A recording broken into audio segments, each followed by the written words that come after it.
למנצח אל שושנים, עדות לאסף מזמור. רואה ישראל האזין, אלוהי כצאן יוסף, יושב הצורדים מופיע לפני אפרים ובנימין ומשה, עוררה את גבורתך ולך לישועת לנו. אלוהים השיבנו והאר פניך וניוושע.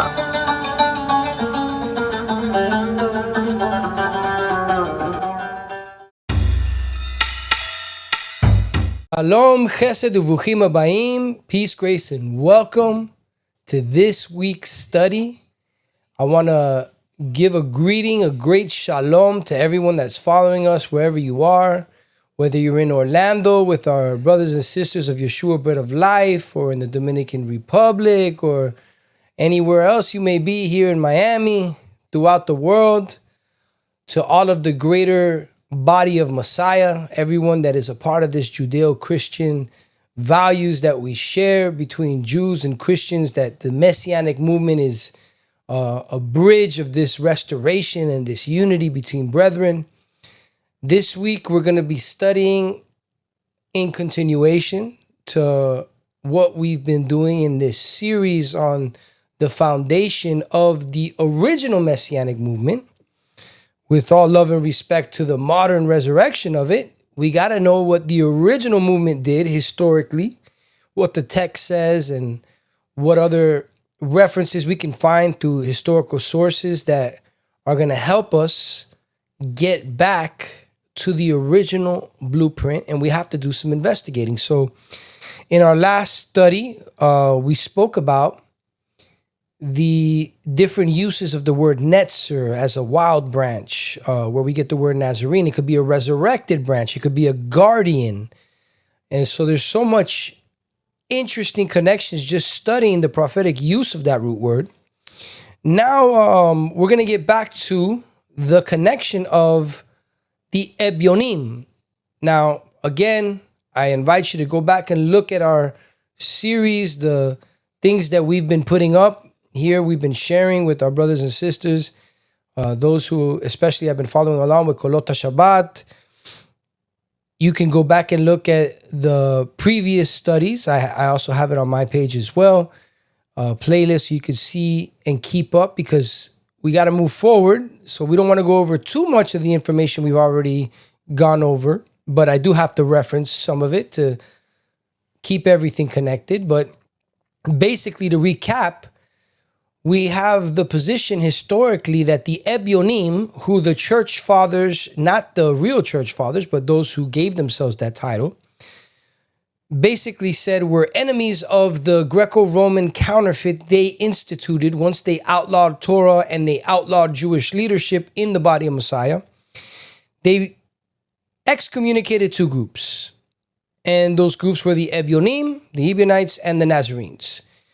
And the position that I'm putting forward to you, and I understand if you want to do the research, and it's always good to put things to the test, the position that I'm putting forward to you is that the Ebionim are none other than who the world calls Essenes. That's not to say our Master Yeshua was submitted to any sect. He's about the restoration of all Israel.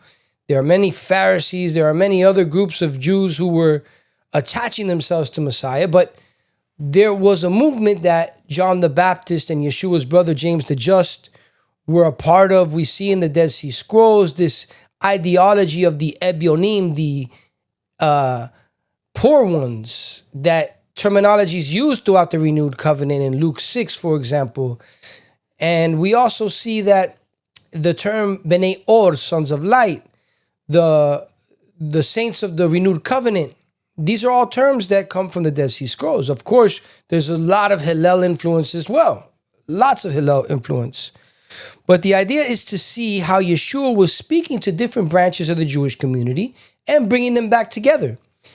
And he and Yochanan HaMatbil, John the Baptist, are basically reaching out to that unity that was right before their births, before their generation. We had the last of the Zugot, Menachem and Hillel, were the Abedin and the Nasi. They were the leaders of the Sanhedrin who were righteous. And all of a sudden, Pitom, the Sadducees remove Menachem and the righteous priests. We see this in the renewed covenant. John the Baptist's father is there serving in the temple, and then all of a sudden, John the Baptist is in the wilderness and has nothing to do with the temple. What's going on? So we know that the Essenes would take the children of those who were in need and raise them out there in their yeshivot, their places of study. And Yeshua himself engages a lot with the community, with the Pharisees of Hillel. He's got great connection to them. And we see a movement to restore the different branches of the Jewish and Israelite communities of the first century. And so the Messianic movement is the next step. That first century Messianic model should be the model for anybody within this Judeo-Christian framework of how Jews and Christians can worship the Most High together. We don't need to make things up as we go along. We should look back to the first century and see how these righteous Jewish disciples of Yeshua continued to be a part of the greater Jewish community and discipled this new grafted in community of what is now known as Christians before the Greco-Roman counterfeit took over and outlawed all of the biblical holidays and practices. So with that in mind, I want to go back to the book of Romans in chapter 15, verses 26 through 29. And I also refer you to the previous lessons to see the method that's being used of reconstructing the Hebrew of the renewed covenant, the Hebraic origin of it, by using the Greek, the Aramaic, the different Hebrew sources that we have, and focusing on reconnecting these teachings in the renewed covenant with the prophets and the Torah.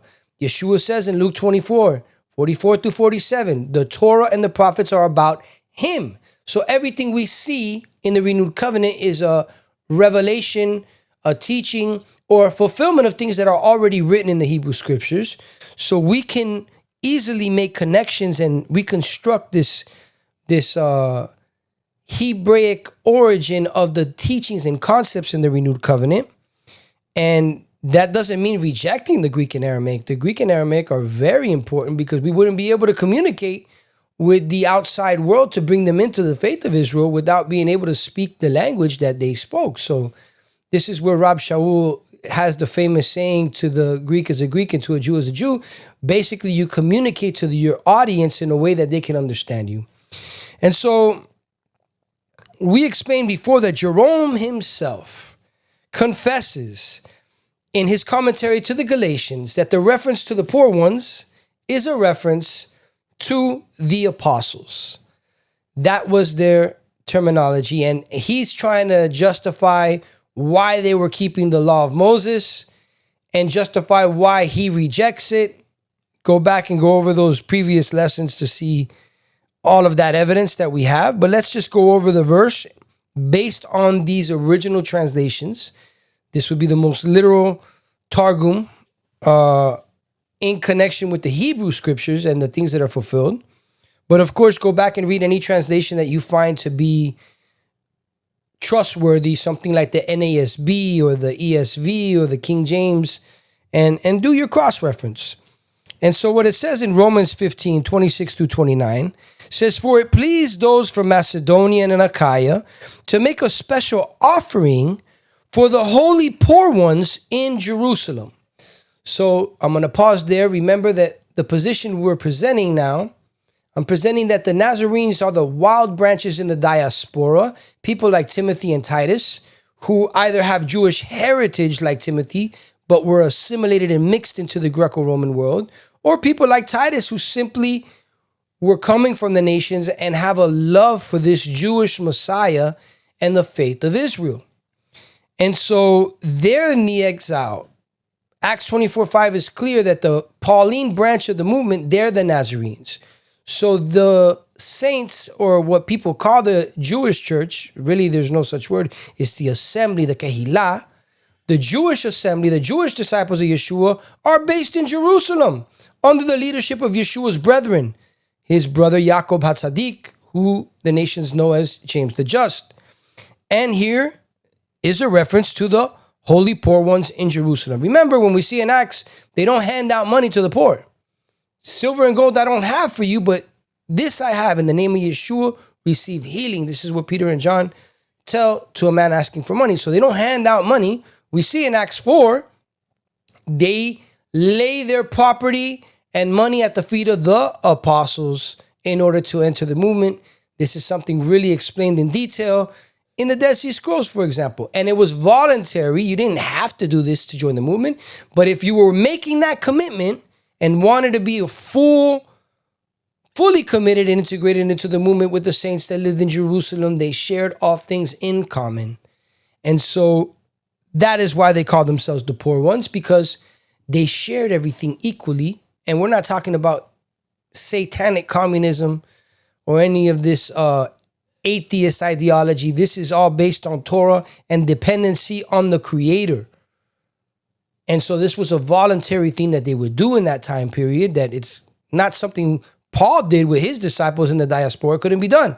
This is something that was done with the Jewish disciples who were able to do it because they lived in the land of Israel. They lived in Jerusalem. The temple was still around. It was a different situation. So they are the holy poor ones in Jerusalem, for they were willing to do it. Now, this is referring to the offering brought from Paul and what we will call the Nazarenes, the biblical Christians, those original grafted in brothers and sisters under Rabbi Shaul and Barnabas. We see this throughout 1 Corinthians chapter 8 and 9. We see this through all the letters of Paul. He's taking an offering for this leadership in Jerusalem. And this is why the quote-unquote counterfeit church fathers excommunicated these Jewish believers, because they didn't want the seat of power to be in Jerusalem under Jewish rule. They wanted it to be in Constantinople or Rome under the rule of the Greco-Roman world with their syncretism and their counterfeit movement. But Paul says it very clearly here. For it pleased those in Macedonia, Achaia, to make a special offering for the holy poor ones in Jerusalem, the Ebionim Kedoshim. For they were willing to do it because they also are indebted to them. Pause. If we were talking about random poor people, are you indebted to random poor people? Is it some kind of a mitzvah in the Hebrew scriptures just to be poor? No, Abraham was wealthy. So we know he's speaking of a specific group. For if they have been made partners with them in what is spiritual, everyone from the Gentiles, everyone from the nations are also indebted to be of service to them in physical matters. Go consult your translation you trust. It's going to say something along the same lines. You have the wild branches, those grafted in, they are in debt to the natural branch. Very clear that Paul has in mind that those quote-unquote biblical Christians that are being grafted in owe a blessing to the Jewish community. Now, you can debate whether it's all of the Jewish community or to specific Jewish disciples of Yeshua, but however you look at it, it's still being a blessing to the Jewish community and giving back. He says specifically, they have been made partners with them in what is spiritual, meaning those Christians from the nations, and everyone from the nations are also indebted to be of service to them, meaning the Jewish branches in Jerusalem, in physical matters. Therefore, when I have completed this and have sealed to them this fruit, a mission that needs to be completed and fruit that needs to be sealed, I will come through you, that is to Rome, this is to the letter to the Romans, into Sepharad, Spain. So he needs to pay attention to what Rabbi Shaul is saying here. He needs to complete his mission by going through Rome to Spain.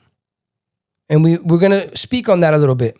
And I am sure that when I come to you, I will come in the fullness of the blessing of the good news of Messiah.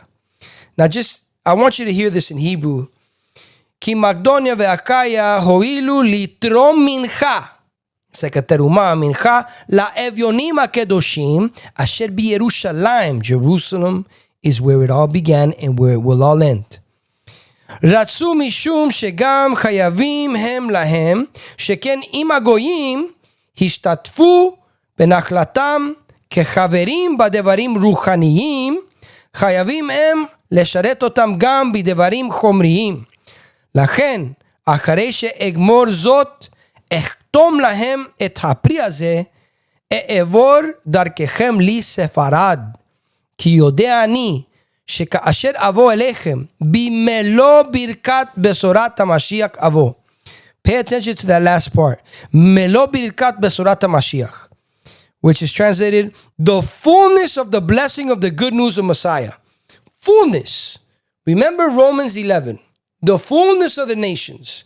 Which he quotes directly from Genesis 48, applying the adoption of Ephraim. Not that everybody's randomly from a tribe of Israel that's coming back. No, this is a case precedent, a 𝗪, where if Yosef has children among the nations and they wish to return to the fold, because Yosef was so righteous, the father Israel adopts them back in.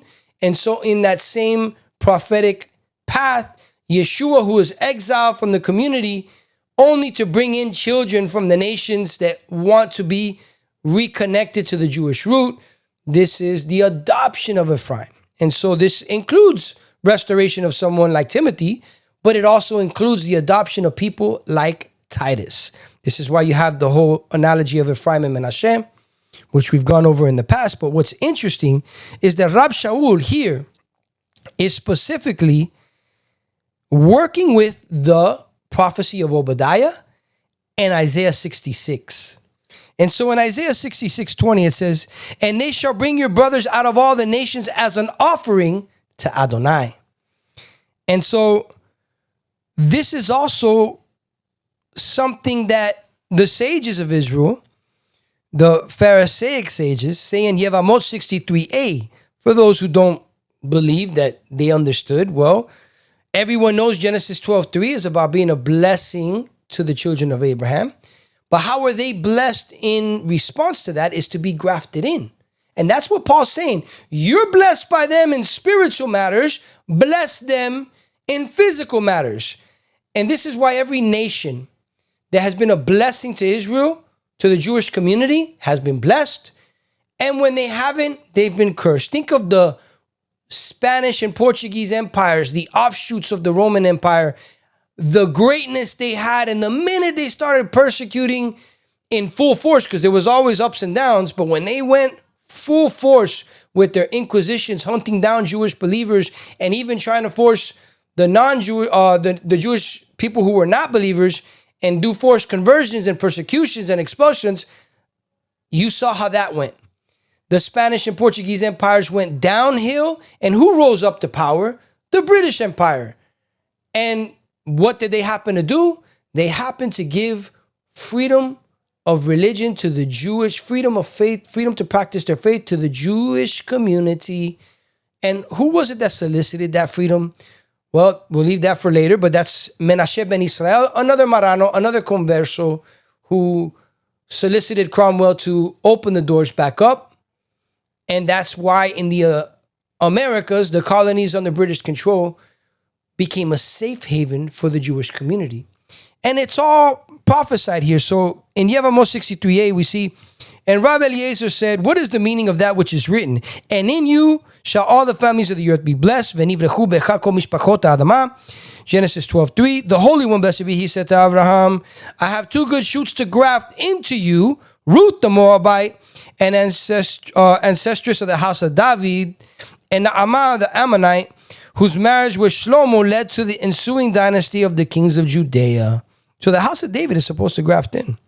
Continuing with the commentary from 𝗵𝗔, it says, all the families of the earth means even families that live in the earth, in their own lands, are blessed only due to the people of Israel.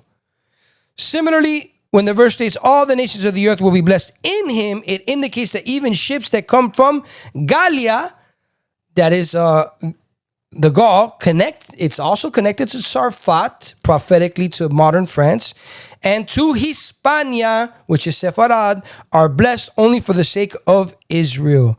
So here we have commentaries based on Obadiah and Isaiah 66 that they identified Sarfat and Sepharad, the Western world as where this great grafting in will take place. I ask you, where has the Judeo-Christian branch of the body of Messiah had the most success? Because we know Edom, the anti-Torah, the anti-biblical feast, the anti-Jewish counterfeit version of Christianity has always been in Europe. But what happened was the real believers, the remnant, made an exodus. They left that religious persecution and came to the Americas. Now, things weren't perfect. There's a lot of tragedies that happened in the West. But one thing that was good that happened was freedom of religion. Here in the Western Hemisphere, especially in America, but even in Latin America, Simón Bolívar went and fought against the Spaniards and the Portuguese for the independence. And when were they independent? In 1821. Florida also became part of the United States in 1821. There's a connection with that 430-year prophecy that's cyclical. We'll leave that for another day, but if you go from the time of the pogroms in the end of the 14th century, going all the way to the next century until the expulsion, you could see the parallels with this time frame. Remember, prophecy is cyclical. It keeps repeating itself. In every generation, there are those who are of the spirit of Yosef, and there are those who are the spirit of Edom. There are the Christians who love their Jewish brothers and sisters and the roots of the faith, and there are those who wish to destroy their Jewish brothers and sisters and ally themselves with Ishmael and replace the natural branch. That war is still taking place, so it's important for us to understand what the founders of the Messianic movement really taught. And so with that in mind, we have a lot of information that this was prophesied. For example, we have Israeli researcher Eli Malki says concerning the original intention of this word notzri, where we get the word Christian, which sometimes that could translate for Messianic, anointed, or sometimes it could translate for Nazarene. And what does that word Nazarene really mean? We've gone over that in the last lesson, but here's an additional piece of information. Eli Malki says, the following is from the Gospel of Luke. His disciples asked him, what is the meaning of this parable? He replied, to you it has been given to know the mysteries of the kingdom of God, but to others in parables, so that seeing they may not see, and hearing they may not understand.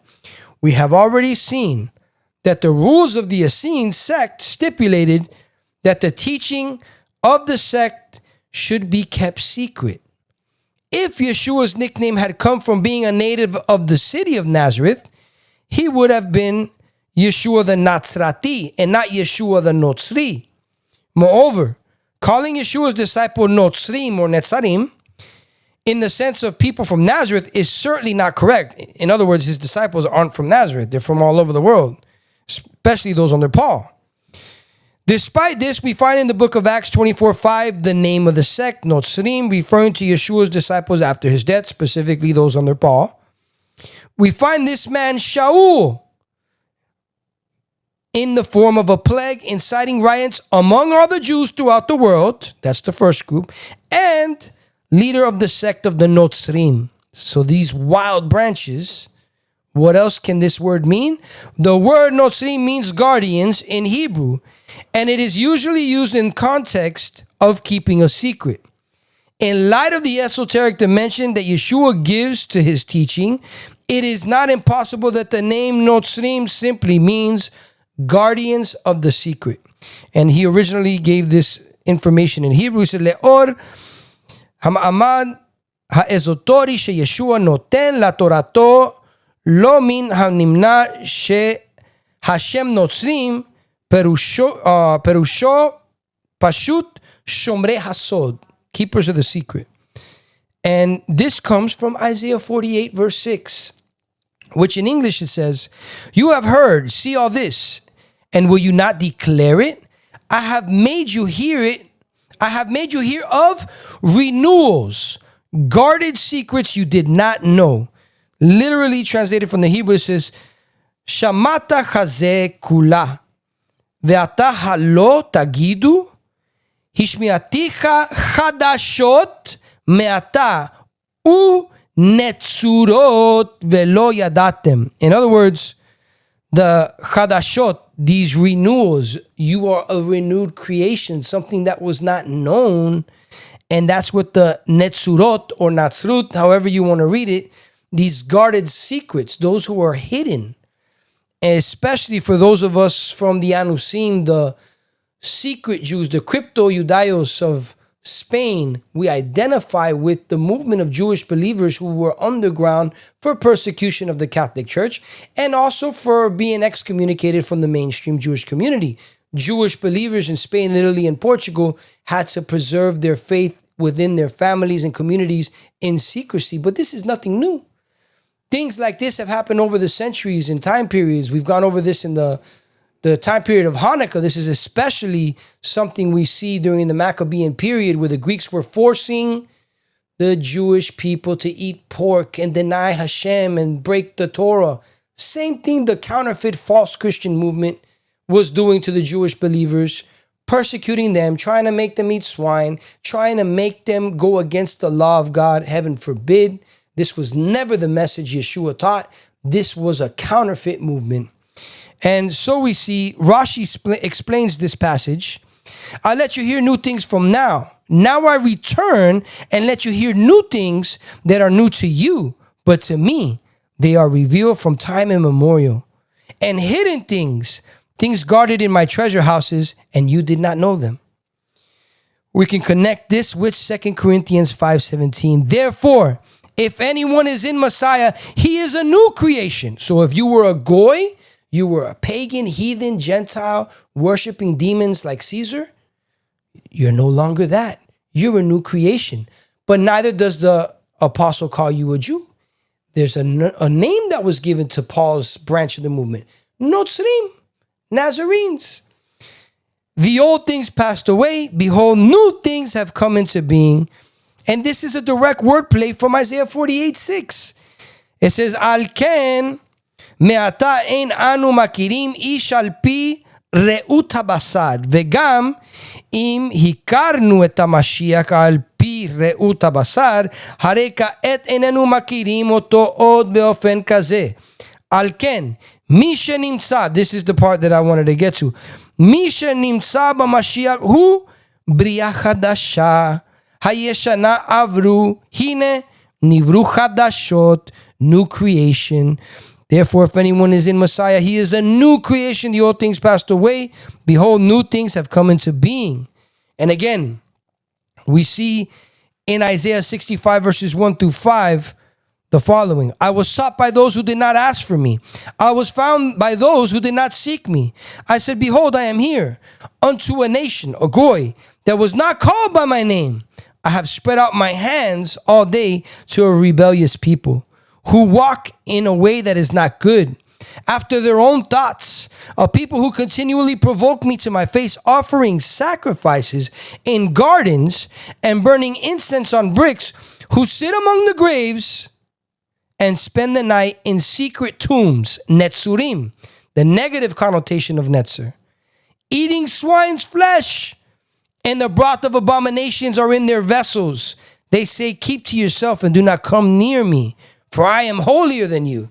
So, as we stated in the previous lessons, 𝗪𝗏 explains that the negative use of netzurim or notzrim are those who besiege the people of Israel and surround Jerusalem, prophetically referring to the Greeks and Romans who destroyed and defiled the things of Hashem in Jerusalem. But if you reverse the curse through Yeshua, you become the guardians of the secret, and the greatest secret is the hidden one. Messiah Yeshua, who has not been revealed to his own people, always a remnant, yes, but not to the entirety, until the fullness of the Gentiles. When those from the nations decide to graft themselves back in. They've been given salvation, but they refuse to graft themselves in if they continue to walk in the spirit of Edom, who tries to replace their brother and not work in harmony, as it states in Romans 15.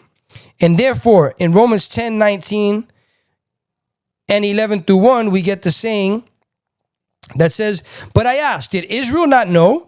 First, Moses says, I will provoke them to zealousness by those who are not a people.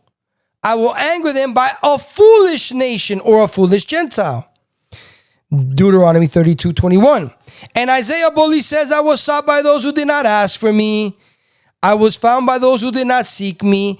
Then to Israel he says, I have spread out my hands all day to a rebellious people. I asked then, has God rejected his people?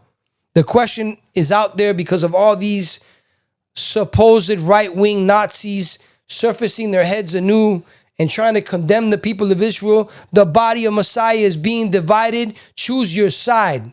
The Judeo-Christian body versus the Greco-Roman counterfeit. There's no time for lukewarm.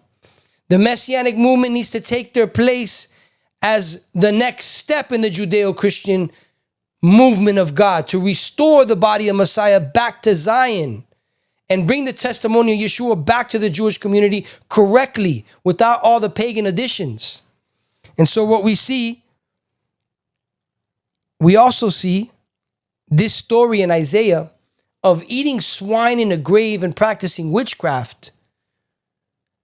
This is what Yeshua came to rectify, as we see in Mark 5:1-3 and 11-13.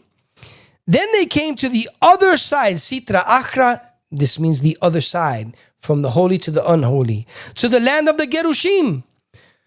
Now, there's different translations, but Gerush means the exiles, like the Gerush Sepharad, the expulsion, those who were expelled. These are the outcasts. When Yeshua got out of the boat, immediately he was met by a man from the tombs. Remember the Netzurim in Isaiah, those tombs? Who had an unclean spirit. He lived among the tombs and no one could bind him, not even with chains. Now there was a large herd of pigs feeding by, the prodigal son, Isaiah, what we just read, nearby on the mountain. And the demons pleaded with him, saying, send us into the swine so that we may enter them, for they are unclean. And he permitted them, and the unclean spirits went out and entered the pigs. And the herd ran to the steep rocks and fell into the sea. They were about 2,000, and they drowned in the water. How long has it been? About 2,000 years since this took place? You think that's a coincidence? You have a choice as a Christian to be the Notzrim that are with the Roman spirit, the swine, who force your unclean replacement theology on the body of Messiah to separate them from their Jewish root and Jewish brethren, or you could be a Netzer, a resurrected branch, or someone who guards the secret of Messiah to bring it back and restore, and those who are grafted in as wild branches. The spirit of Yosef, the spirit of Edom. The choice is yours, the spirit of Ephraim or the spirit of Esau. And so this brings us back to Isaiah 66:17-21. Those who sanctify and purify themselves to go into the gardens, following one in the midst of those who eat pig's flesh and the abomination and the rat.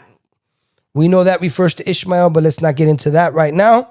Will be consumed together, declares Adonai, for you jihadist communists that are against the Judeo-Christian values of God. For I know their works and their thoughts, and the time is coming to gather all nations and tongues, and they will come and see my glory, and I will set a sign among them, and from them I will send survivors to the nations. Survivors are sent to the nations. Where? Tarshish, that is Sepharad, corresponding to Obadiah's version of this prophecy.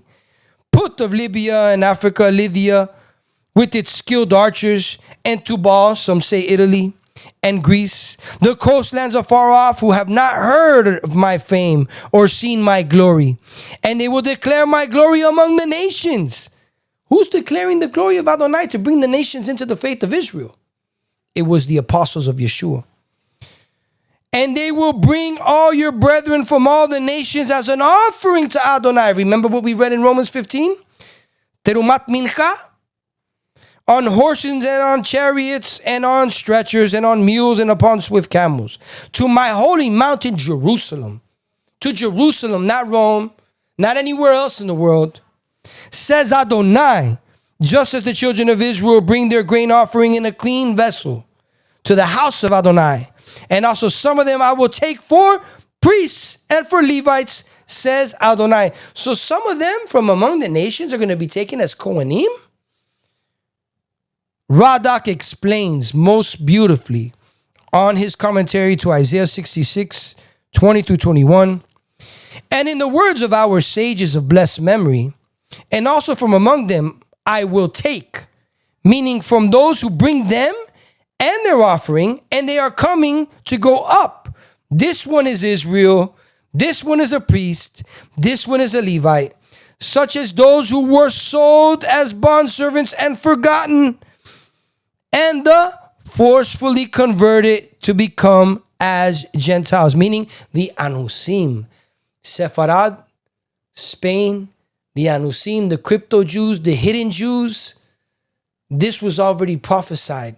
Their return to the Jewish community has a purpose, and Radak is about to tell us. Rabbi Eliezer said, and also from among them I will take, meaning they will bring Israel to the King Messiah? Whoever among them is an Israelite, a priest, or a Levite, from both those who bring and those who were brought. In other words, because they're bringing brought, but they all will also bring something with them.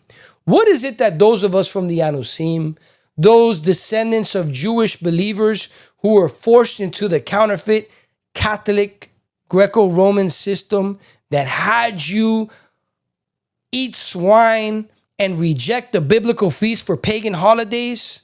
What is it that we bring when we return to unify with our Jewish brothers and sisters? The revelation of Messiah.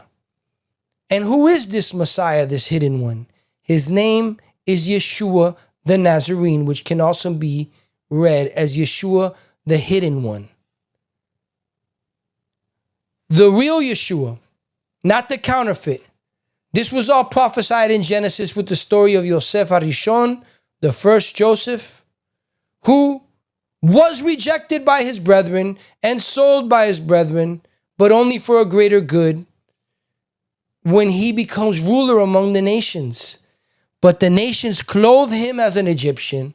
They clothe him as a foreigner. And they tell him, you can't appear to be a Hebrew. Shaved his face. Gave him a different name. And what was that name? Tzafenat Paneach. A Hebrew and Egyptian mixed name. Tzafanat comes from Tzafon, another word for hidden. And it also can mean north, as in the northern kingdom that was cut off. Yosef was known as the revealer of hidden things, in foreshadowing the work of Messiah Yeshua, who will reveal all hidden things.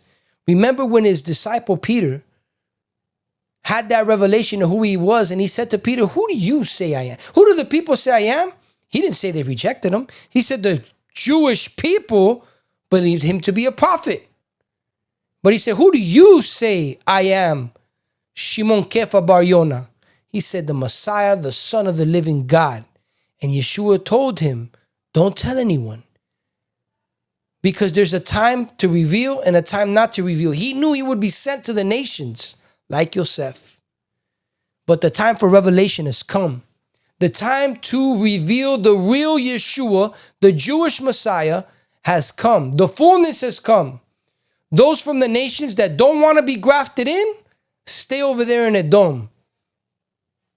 You have made your choice. But those from the Anusim that want to return home to Zion, those from the nations who want to be grafted in as believers who have been restored to life in Yeshua Messiah, the choice is very clear. We need to return to Jerusalem and do as it said in the very beginning. And what is it that it said in the beginning? It said in Romans 15, 26 through 29, for they were willing to do it because they are also indebted to them, those from the nations. For if they have been made partners with them in what is spiritual, everyone from the nations are also indebted to be of service to them, the Jewish believers in Jerusalem, in physical matters. Again, I repeat, for it pleased those from Macedonia and Achaia to make a special offering for the Ebyonim Kedoshim, the holy poor ones in Jerusalem. And so here we are at the fullness, as Rab Shaul concluded. This is the fullness of the blessing of the good news of Messiah, as stated in Romans 15, 26 to 29, echoing what was said in Romans 11. The fullness is this: when the believers from the nations, the Notzrim Meshichim, those Messianic Nazarenes, those biblical Christians who follow the Judeo-Christian roots of the faith and not the Greco-Roman counterfeit, when they give their full support and all their resources and everything they have to stand with their Jewish brothers and sisters in Jerusalem, they, in so doing, as the body of Messiah Yeshua, are removing his Egyptian Roman garments and revealing his true Hebrew, Jewish, Israelite identity. And they are echoing the words of Yosef, who says to his brothers and sisters in the Jewish community, I am your brother, come unto me. Although things were intended for bad, or you thought bad of me, as it says in Genesis 50, I believe it's verse 20 or 21, God meant it for good. Although there were those who rejected Yeshua, because Paul says there was a veil there, God meant it for good. And the same way that Christians are blind to the Torah, Yeshua and Torah are one and the same. On one side of the family, they were blind to the revelation of the Word of God, the Son of God, in the person of Yeshua. The other side of the family has been blind to the fact that Yeshua, being the Word of God, means he is the Torah, the living Torah, the law of God, the embodiment of what the law is supposed to be, the telos, the goal, not the rejection of it, heaven forbid. As our Master Yeshua says, the heavens and the earth could pass away, but not one letter from the Torah will pass away. So may we be that voice. May the Messianic movement be what it's supposed to be, a bridge between the Jewish and Christian world. This Judeo-Christian restoration of the original Messianic movement, where Jews and Christians are reunited, natural and wild branches, to the glory of God the Father. May he send Messiah Yeshua soon. Shalom Aleichem.